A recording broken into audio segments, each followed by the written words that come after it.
2 วิธีแก้สำหรับคนที่มักขี้เกรงใจคนอื่นหลายเกินไป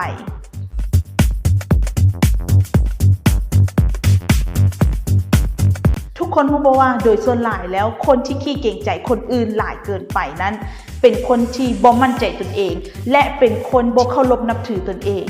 ฉะนั้นมื้อนี้โค้ชป่าจะมาบอก2 วิธีแก้สำหรับคนที่ขี้เกรงใจคนอื่นหลายเกินไป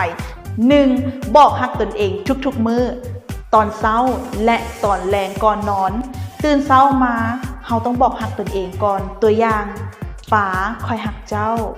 ค่อยฮักเจ้าค่อยให้เกียรติเจ้า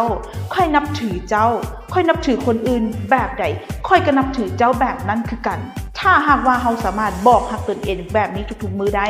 จะเฮ็ดให้เรามั่นใจตนเองขึ้นกว่าเก่า 2. ตอบปฏิเสธแต่บ่แม่นปฏิเสธโดยกง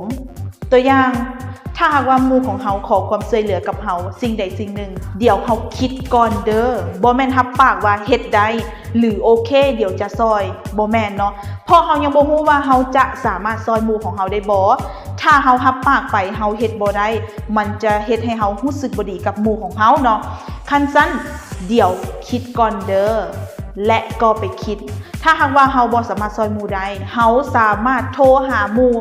หรือส่งข้อความหาหมู่ก็ได้และบอกว่าขอโทษหลายๆเด้อเสี่ยวพอดีว่าเราบ่สามารถซอยตัวได้เด้อเพราะว่าเรายังคาอยู่คาเวียกบ่หรือว่าคาลูกหรือว่าคาสิ่งใดสิ่งหนึ่งเนาะเราก็บอกแบบนั้นไปกับหมู่แน่นอนอยู่แล้วว่าหมู่ต้องเข้าใจถ้าเราเว้าแบบนี้ไปหมู่ของเราก็จะบ่เครียดให้เราและเราก็สบายใจเพราะเราบ่ได้ฝืนและบังคับตัวของเราให้ไปเฮ็ดในสิ่งที่เราเฮ็ดบ่ได้นั้นเนาะฉะนั้นโค้ชป่าเชื่อว่า2เคล็ดลับนี้สามารถซอยทานได้ถ้าทานเอาไปปฏิบัติโค้ชป่าขอลาทุกคนไปก่อนขอให้ทุกคนจงสุขกายสุขใจดังปรารถนา